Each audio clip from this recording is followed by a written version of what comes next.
Hello दोस्तों, RY study group में आपका स्वागत है। प्राचीन भारत के इतिहास का चैप्टर 2 सिंधु घाटी सभ्यता होगा।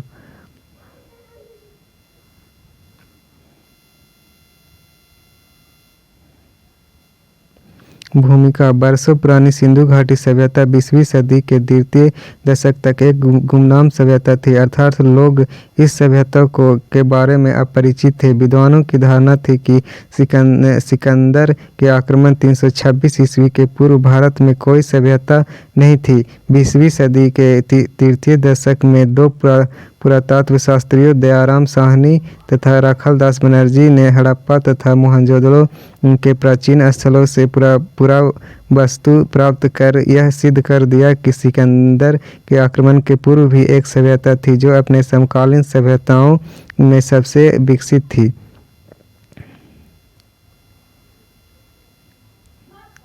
कालांतर में सर जॉन मार्शल माधव स्वरूप बस के दीक्षित अर्नेस्ट मैके Aurel Stalin Amalanand Ghosh JP Joshi आदि विद्वानों ने उत्खनन करके महत्वपूर्ण सामग्रियां प्राप्त की। उत्खनन से प्राप्त अवशेषों के आधार पर इस पूरी सभ्यता को सिंधु घाटी सभ्यता अथवा इसके मुख्य स्थल हड़प्पा के नाम पर हड़प्पा सभ्यता कहा जाता है। नामकरण।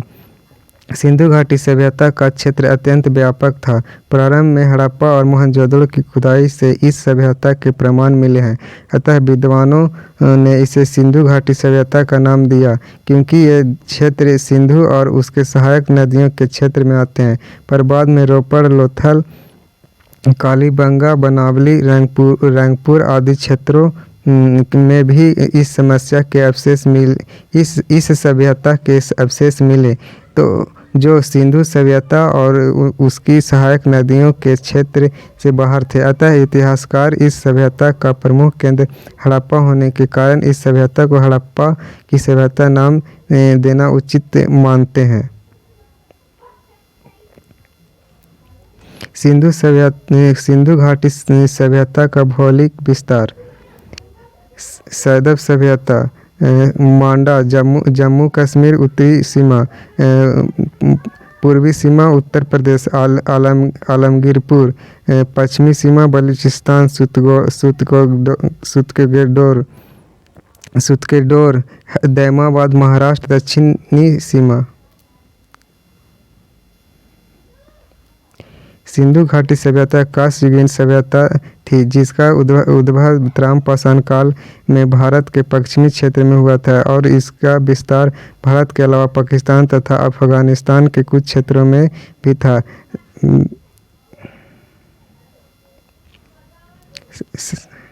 सैदव सभ्यता का भौगोलिक विस्तार उत्तर में मांडा जम्मू से लेकर दक्षिण में नर्मदा नदी के मुहाने तक तथा पश्चिम में सुतकेडोर से लेकर पूर्व में आलमगीरपुर मेरठ तक था। वह उत्तर से दक्षिण लगभग 1100 किलोमीटर तक तथा पूर्व से पश्चिम लगभग 1600 किलोमीटर तक फैली हुई थी। अभी तक उत्खनन तथा अनुसंधान द्वारा करीब 2800 स्थल ज्ञात किए गए हैं। सिंधु घाटी सभ्यता अपने त्रिभुजाकार स्वरूप में थी जिसका क्षेत्रफल लगभग 13 लाख वर्ग किलोमीटर है। सर्वप्रथम चार्ल्स मैसन ने 1826 ईस्वी में सैदव सभ्यता का पता लगाया जिसका सर्वप्रथम वर्णन उनके द्वारा 1842 में प्रकाशित पुस्तक में मिलता है। उसके बाद वर्ष 1921 में भारतीय पुरातत्व सर्वेक्षण विभाग के तत्कालीन अध्यक्ष सर जॉन मार्शल के नेतृत्व में पुरातत्वविद दयाराम साहनी ने उत्खनन कर इसके प्रमुख नगर हड़प्पा का पता लगाया। सर्वप्रथम हड़प्पा स्थल की खोज के कारण इसका नाम हड़प्पा सभ्यता रखा गया। सर जॉन मार्शल के दिशा निर्देश में ही राखालदास बनर्जी द्वारा सिंधु घाटी सभ्यता के स्थल मोहनजोदड़ो की खोज 1922 में की गई। रेडियो कार्बन 14 जैसी नवीन विश्लेषण पद्धति के द्वारा हड़प्पा सभ्यता का काल निर्धारण 2500 ईस्वी से ईस्वी पूर्व से 1750 ईस्वी पूर्व माना गया है। यह सभ्यता 400 से 500 वर्षों तक विद्यमान रही तथा 2200 ईसा पूर्व से 2000 ईसा पूर्व के मध्य तक यह अपनी परिपक्व अवस्था में थी। नवीन शोध के अनुसार यह सभ्यता लगभग 8000 साल पुरानी है। सिंधु सभ्यता के निर्माताओं के निर्धारण का महत्वपूर्ण स्रोत उत्खनन से प्राप्त मानव कंकाल है। सबसे अधिक कंकाल मोहनजोदड़ो से प्राप्त हुए हैं। इनके परीक्षण से यह निर्धारित हुआ है कि सिंधु सभ्यता में 4 प्रजातियां निवास करती थी: भूमध्य सागरीय, प्रोटो ऑस्ट्रेलॉयड, अल्पाइन तथा मंगोलॉयड। सबसे ज़्यादा भूमध्य सागरीय प्रजाति के लोग थे। सिंधु घाटी सभ्यता के नगर योजना। सिंधु घाटी सभ्यता एक नगरीय सभ्यता थी जिसका ज्ञान इसके पुरातात्विक अवशेषों तथा अनुसंधानों से होता है। इसकी सबसे बड़ी विशेषता थी पर्यावरण के अनुकूल इसका आधारभूत नगर नियोजन तथा जल निकास प्रणाली। सड़कें एक दूसरे को समकोण पर काटती थी। लगभग सभी नगर 2 भागों में विभक्त थे। प्रथम भाग में ऊंचे दुर्ग निर्मित थे। इनमें शासक वर्ग निवास करता था।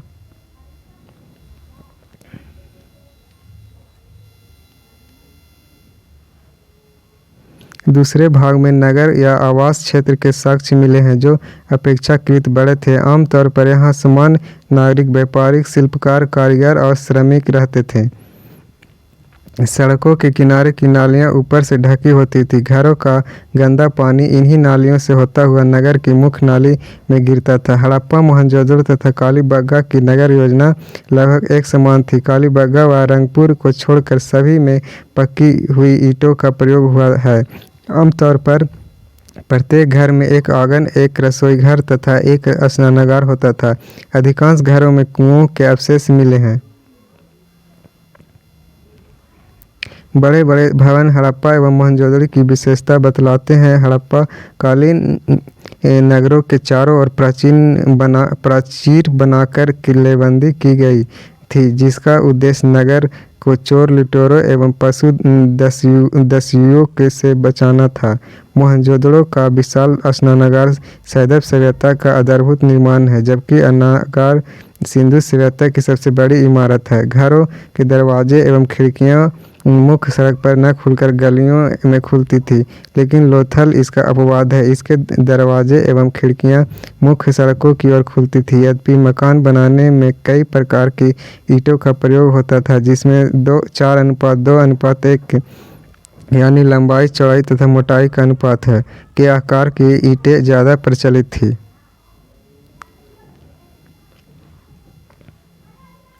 सिंधु घाटी सभ्यता के प्रमुख स्थल। सिंधु घाटी सभ्यता के कुछ प्रमुख स्थल निम्नलिखित है। हड़प्पा।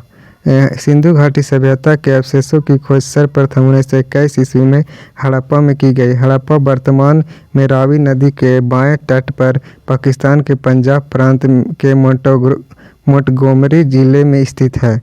स्टुअर्ट पिगट ने इसे अर्ध औद्योगिक नगर कहा है। यहाँ के निवासियों का एक बड़ा भाग व्यापार, तकनीकी उत्पाद और धर्म के कार्यों में संलग्न था। उन्होंने हड़प्पा व मोहनजोदड़ो को एक विस्तृत साम्राज्य की जुड़वा राजधानी कहा था। नगर की रक्षा के लिए पश्चिम की ओर एक दुर्ग का निर्माण किया गया था। यह दुर्ग उत्तर से दक्षिण की ओर 415 मीटर लंबा तथा पूर्व से पश्चिम की ओर 195 मीटर चौड़ा है। जिस टीले पर यह दुर्ग बना है उसे व्हीलर ने माउंट ए बी की संज्ञा प्रदान की है। मोहनजोदड़ो इसका सिंधी भाषा में अर्थ मृतकों का टीला होता है। यह सिंध पाकिस्तान के लारकाना जिले में सिंधु नदी के तट पर स्थित है। सर्वप्रथम इसकी खोज राखालदास बनर्जी ने 1922 ईस्वी में की थी। मोहनजोदड़ो की शासन व्यवस्था राजतंत्रात्मक न होकर जनतांत्रात्मक थी। बृहद स्नानागार मोहनजोदड़ो का सर्वाधिक महत्वपूर्ण सार्वजनिक स्थल है। इसके केंद्रीय खुले प्रांगण के बीच जलकुंड या जलाशय बना है। तांबे तथा टीन को मिलाकर हड़प्पावासी कांसे का निर्माण करते थे। मोहनजोदड़ो से कांसे की एक नर्तकी की मूर्ति पाई गई है जो द्रव्य मोम विधि से बनी है। चनहुदड़ो यह सैदम नगर मोहनजोदड़ो से 130 किलोमीटर दक्षिण पूर्व सिंध प्रांत पाकिस्तान में स्थित है। इसकी सर्वप्रथम खोज 1934 ईस्वी में एन गोपाल मजूमदार ने की थी तथा 1935 ईस्वी में अर्नेस्ट मैके द्वारा यह उल्लेख करवाया गया। चनहुदड़ो एकमात्र पुरास्थल है जहां से वर्गाकार ईंटें मिले हैं। चनहुदड़ो में किसी दूर का अस्तित्व नहीं मिला है। चनहुदड़ो से पूर्वोत्तर हड़प्पाकालीन संस्कृति झाकर के अवशेष मिले हैं। ऐसा प्रतीत होता है कि यह एक औद्योगिक केंद्र था जहां मणिकारी, मुहर बनाने, भार माप के बटखरे बनाने का काम होता था। अर्नेस्ट मैके ने यहाँ से मनक्का बनाने का कारखाना तथा भट्ठी की खोज की है। लोथल यह गुजरात के अहमदाबाद जिले में सरगवाला ग्राम के समीप दक्षिण में भोगवा नदी के तट पर स्थित है। इसकी खोज सर्वप्रथम डॉक्टर एस.आर. राव ने 1955 में ईस्वी में की थी। यह स्थल एक प्रमुख बंदरगाह था जो पश्चिम एशिया से व्यापार का प्रमुख स्थल था। लोथल में नगर को दो भागों में न बांटकर एक ही रक्षा प्राचीर में पूरे नगर को दुर्गीकृत किया गया था। राखीगढ़ी हरियाणा के हिसार जिले में स्थित प्रमुख पुरातात्विक स्थल। यहाँ से अन्नागार एवं रक्षा प्राचीर के साक्ष्य मिले हैं। मई 2012 में ग्लोबल हेरिटेज फंड ने इसे एशिया के 10 ऐसे विरासत स्थलों की सूची में शामिल किया है जिनके नष्ट हो जाने का खतरा है। कालीबंगा यह राजस्थान के गंगानगर जिले में घग्गर नदी के बाएं तट पर है। कालीबंगा का शाब्दिक अर्थ काले रंग की चूड़ियाँ है। इसकी खोज 1951 में अमलानंद घोष द्वारा की गई तथा 1961 ईस्वी में बीबी लाल और बीके थापर के निर्देशन में व्यापक खुदाई की गई। यहाँ से जुते हुए खेत का साक्ष्य मिला है। यहाँ के भवनों का निर्माण कच्ची ईंटों द्वारा हुआ। यहाँ से अलंकृत ईंटों के साक्ष्य भी मिले हैं। कालीबंगा में शवों के अंत्येष्टि संस्कार हेतु 3 विधियाँ पूर्ण समाधिकरण, आंशिक समाधिकरण एवं दाह संस्कार के प्रमाण मिले हैं। बनावली हरियाणा के फतेहाबाद जिले में स्थित इस पुरातत्व की खोज 1973 ईस्वी में R.S. बिष्ट ने की थी। इस स्थल से कालीबंगा की तरह हड़प्पा पूर्व और हड़प्पा कालीन दोनों संस्कृति के अवशेष मिले हैं। यहाँ जल निकास प्रणाली का अभाव था। यहाँ से मिट्टी का बना हल मिला है। बनावली से अधिक मात्रा में जौ मिला है। धौलावीरा यह गुजरात के कच्छ जिले के भचाऊ तालुका में स्थित है। इसकी खोज 1967 ईस्वी में J.P. जोशी ने की थी। यहाँ से प्राप्त होने वाली सिंधु लिपि के 10 बड़े चिन्हों से निर्मित शिलालेख महत्वपूर्ण उपलब्धि है। धौलावीरा के निवासी जल संरक्षण की तकनीक से परिचित हैं। नगर 3 भागों में विभाजित था। दुर्गा भाग, मध्य भाग तथा निचला नगर। धौलावीरा से हड़प्पा सभ्यता का एकमात्र स्टेडियम खेल का मैदान मिलता है। शैधव स्थलों से प्राप्त अवशेष एवं वस्तुएं हड़प्पा कब्रिस्तान R37 सावधान पेटिका, शंख का बना बैल, पीतल की इक्का गाड़ी, स्त्री के गर्भ से निकला हुआ पौधा, उर्वरता की देवी, गेहूं व जौ के दाने, अन्नागार, स्वास्तिक एवं चक्र के साक्ष्य, तांबे का पैमाना इत्यादि। मोहनजोदड़ो बृहद स्नागार, मातृ देवी की मूर्ति, कांसे की नर्तकी की मूर्ति, राज्य मुद्रांक मुद्रा पर अंकित पशुपतिनाथ की मूर्ति, सूती कपड़ा, हाथी का कपालखंड, घोड़े के दांत एवं गीली मिट्टी के दिए के साक्ष्य, गले हुए तांबे के ढेर, सीपी की बनी हुई पट्टी, कुम्भकारों के 6 भट्टों के अवशेष तथा मिट्टी का तराजू, सबसे बड़ी ईंटों का साक्ष्य आदि। चनहुदड़ो अलंकृत हाथी, वर्गाकार ईंटें, कंघा, लिपस्टिक, 4 पहियों वाली गाड़ी, अलंकृत हाथी, मनके इत्यादि। कालीबंगा आयताकार 7 अग्नि वेदिकाएं, जूते हुए खेत की साक्ष, कांच व मिट्टी की चूड़ियाँ, सिलवट, सूती कपड़े की छाप, माणिक्य एवं मिट्टी के मनके, बेलनाकार मुहरे, मिट्टी के खिलौने तथा प्रतीकात्मक समाधियाँ आदि। लोथल बंदरगाह धान, चावल और बाजरे का साक्ष्य, फारस की मुहर, 3 युगल समाधियाँ, धान की भूसी, मनका उद्योग के साक्ष्य, तांबे का कुत्ता, छोटा दिशा मापक यंत्र इत्यादि। सुरकोटदा घोड़े की अस्थियाँ एवं एक विशेष प्रकार का कब्रगाह आदि। बनावली हल की आकृति वाले मिट्टी के खिलौने, जौ, तांबे के बनाग्र आदि। स्थल नदियों के नाम, उत्खनन का वर्ष, उत्खननकर्ता, वर्तमान स्थिति। हड़प्पा रावी नदी के तट पर, उत्खनन वर्ष 1921, उत्खननकर्ता दयाराम साहनी 1926-27 से 1933-34 तक, माधो स्वरूप वत्स के निर्देश में। वर्तमान स्थिति पाकिस्तान का मोंटगोमरी जिला। मोहनजोदड़ो सिंधु नदी 1922, राखल दास बनर्जी, सिंधु प्रांत का लड़काना जिला पाकिस्तान। चन्हुदड़ो सिंधु 1935, अर्नेस्ट मैके, सिंध पाकिस्तान। कालीबंगा घाघर नदी 1961, बीबी लाल एवं बीके थापर, राजस्थान का हनुमानगढ़ जिला। कोटदीजी सिंधु नदी 1955 एवं 1957, फजल अहमद खां, पाकिस्तान का सिंध प्रांत। रंगपुर भादर नदी 1954, SR राव, गुजरात का अहमदाबाद जिला। रोपड़ सतलज नदी 1953 से 1956, यगदत्त शर्मा, पंजाब का रोपड़ जिला। लोथल भोगवा 1955 से 1955 तथा 1962, SR राव, गुजरात का अहमदाबाद जिला। आलमगीरपुर हिंडन 1958, खोज यज्ञ दत्त शर्मा, उत्तर प्रदेश का मेरठ जिला। सुतगोड़ा दासक नदी 1927, खोज RL स्टेन, पाकिस्तान के मकरान में समुद्र तट के किनारे। बनावली सरस्वती नदी 1973-74, RS भिष्ट, हरियाणा का फतेहाबाद जिला। धौलावीरा 1967 से 68, 1990 से 91, 1967 से 68 खोज JP जोशी, जबकि 1990 से 91 RS बिष्ट, गुजरात का कच्छ जिला।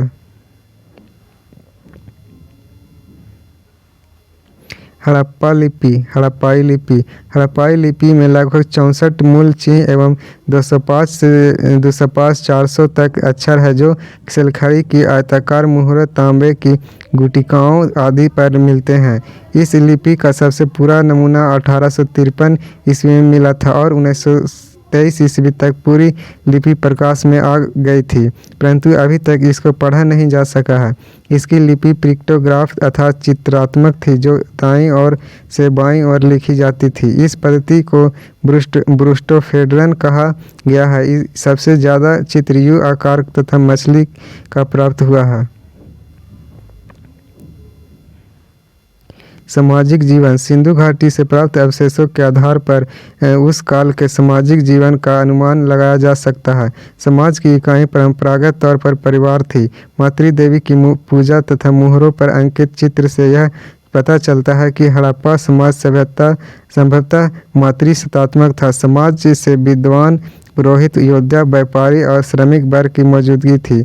आवासों की संरचना समाज की आर्थिक विषमता को दर्शाती है। हड़प्पावासी साज सज्जा पर विशेष ध्यान देते थे। स्त्री एवं पुरुष दोनों आभूषण धारण करते थे। यहाँ से प्रसाधन मंजूषा मिली है। चन्हुदड़ों से लिपस्टिक के साक्ष्य मिले हैं। सिंधु सभ्यता के लोग सूती व ऊनी दोनों प्रकार के वस्त्रों का प्रयोग करते थे। इस सभ्यता के लोग शाकाहारी और मांसाहारी दोनों प्रकार का भोजन करते थे। यहाँ के लोग मनोरंजन के लिए चौपड़ और पासा खेलते थे। अंत्येष्टि में पूर्ण समाधिकरण सर्वाधिक प्रचलित था, जबकि आंशिक समाधिकरण दाह संस्कार का भी चलन था। यहाँ के लोग गणित, धातु निर्माण, माप तौल प्रणाली, ग्रहण, नक्षत्र, मौसम विज्ञान इत्यादि की जानकारी रखते थे। सैंधव सभ्यता के लोग युद्ध प्रिय कम, शांति प्रिय ज़्यादा थे। श्रमिकों की स्थिति का आकलन कर बहिलर ने दास प्रथा को स्वीकार किया है। राजनीतिक जीवन। हड़प्पा वासियों के राजनीतिक के संगठन का कोई स्पष्ट आभास नहीं है।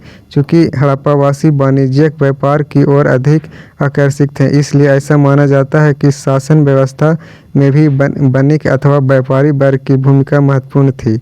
हंटर के अनुसार मोहनजोदड़ो का शासन राजतंत्रात्मक न होकर जनतंत्रात्मक था।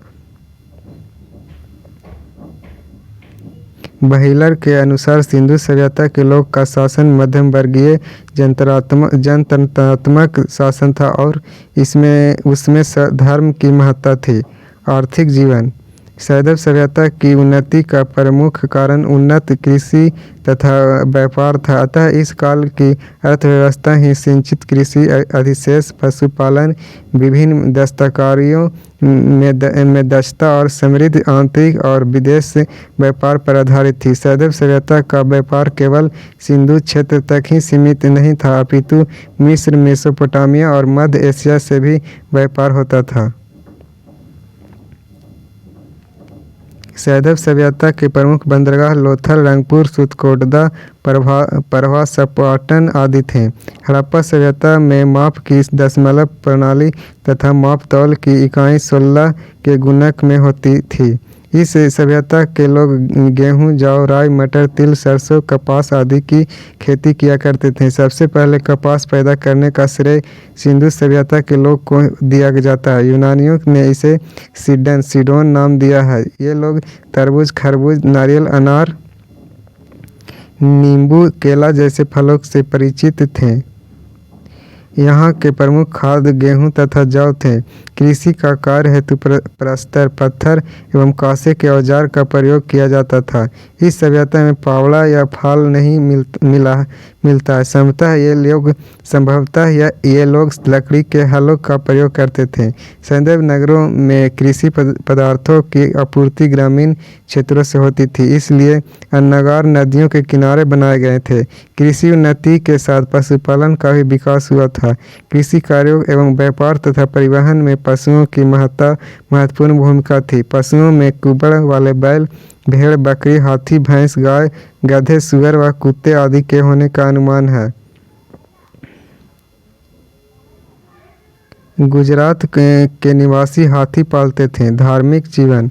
सैंधव निवासी ईश्वर की पूजा मानव, वृक्ष एवं पशु तीनों रूपों में करते थे। इस सभ्यता के लोग भूत, प्रेत, तंत्र मंत्र आदि में विश्वास करते थे।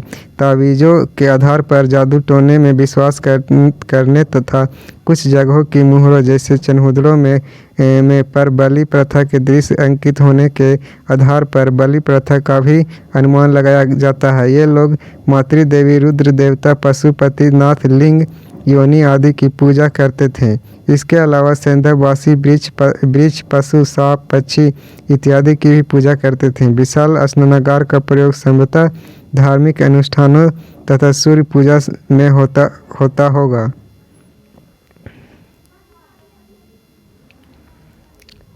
कालीबंगा से प्राप्त अग्नि कुंड के साक्ष्य के आधार पर कहा जा सकता है कि अग्नि तथा स्वास्तिक आदि की पूजा की जाती थी। स्वास्तिक और चक्र सूर्य पूजा के प्रतीक थे। सैंधववासी पुनः जन्म में विश्वास करते थे, इसलिए मृत्यु के बाद दाह संस्कार के 3 तरीके प्रचलित थे: पूर्ण समाधान, आंशिक समाधान एवं कलश समाधान। इसके धार्मिक दृष्टिकोण का आधार यह लौकिक तथा व्यवहारिक अधिक था। मूर्ति पूजा का आरंभ सैंधव सभ्यता से ही होता है। हड़प्पा से प्राप्त एक मृण मूर्ति के गर्भ से एक पौधा निकला दिखाई गया है, जो उर्वरता की देवी का प्रतीक है।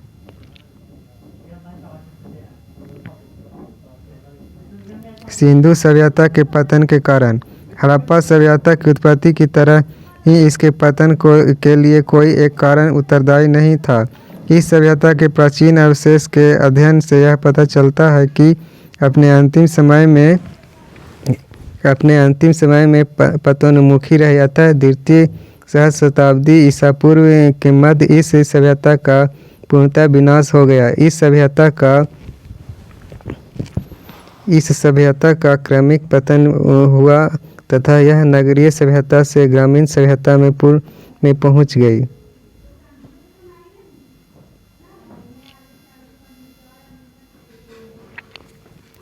पतन से संबंधित विद्वानों के मत। विद्वान पतन के कारण गॉर्डन चार्ल्ड एवं बहिलर, बाह एवं आर्यों का आक्रमण, जॉन मार्शल, अर्नेस्ट मैके एवं एस.आर. राव, बाढ़, आर.एन. अस्टेइन, अमलानंद घोष, जलवायु परिवर्तन, एम.आर. सहनी, भूतात्विक परिवर्तन, जलप्लावन,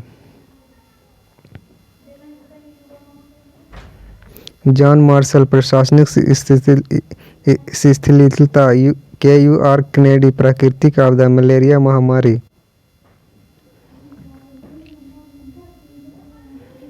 सैंधव सभ्यता की देन। सैंधव सभ्यता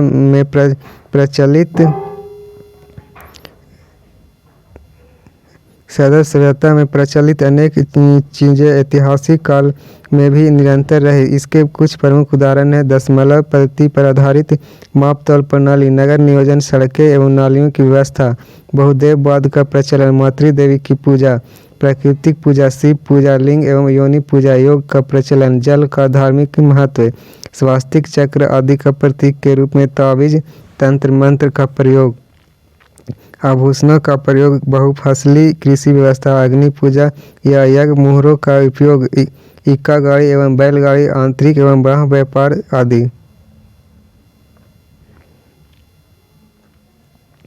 सैंधव सभ्यता की एक प्रमुख देन नागरीय जीवन के क्षेत्र में है। पूर्ण विकसित नगरीय जीवन का सूत्रपात इसी सभ्यता से हुआ है। अभ्यास प्रश्न। सिंधु घाटी सभ्यता के संदर्भ में निम्नलिखित में से कौन से कथन सत्य है? पहला, यह प्रमुखतः लौकिक सभ्यता थी, यद्यपि इसमें धार्मिक तत्व उपस्थित थे, पर वे वर्चस्वशाली नहीं थे। दूसरा, यह उस काल में भारत के कपास से वस्त्र बनाए जाते थे। कूट एक, केवल एक, केवल दो, केवल एक और दो, न तो एक या न तो दो। इसका आंसर सी है, एक और दो दोनों। प्रश्न 2, निम्नलिखित में से कौन सा से लक्षण सिंधु सभ्यता के लोग का सही चित्रित है? पहला, उनके विशाल महत्व और मंदिर होते थे, उनके विशाल महल और मंदिर होते थे। दूसरा, वे देवी और देवताओं दोनों की पूजा करते थे। तीसरा, वे युद्ध में घोड़ों द्वारा खींचे गए रथों का प्रयोग करते थे। निम्नलिखित कूट में से कौन सा सही है? इसका सही आंसर केवल तू। वे देवी और देवताओं दोनों की पूजा करते थे। प्रश्न 3, निम्नलिखित पशुओं में से किस एक का हड़प्पा संस्कृति में पाई गई मुहरों और टेराकोटा कलाकृति में निरूपण नहीं हुआ है? गाय। प्रश्न 4, निम्नलिखित में से कौन हड़प्पा और मोहनजोदड़ो के उत्खनन से संबंधित नहीं है? इसका आंसर B.N. स्मिथ। 5, निम्नलिखित में से कौन सा एक हड़प्पा का बंदरगाह है? लोथल। प्रश्न 6, वह हड़प्पा कालीन नगर जिसका प्रतिनिधित्व लोथल का पुरातत्व स्थल करता है किस नदी पर स्थित था? भोगवा। प्रश्न 7, एक उन्नत जल प्रबंधन व्यवस्था का साक्ष्य कहाँ से प्राप्त हुआ है? धौलावीरा से। 8, स्थापित सिंधु घाटी सभ्यता जिन नदियों के तट पर बसी थी वे कौन सी थी? इसका आंसर B 1, 2, 3 यानी सिंधु, चेनाब और झेलम। सिंधु घाटी सभ्यता गैर आर्य थी क्योंकि वह नगरीय सभ्यता थी।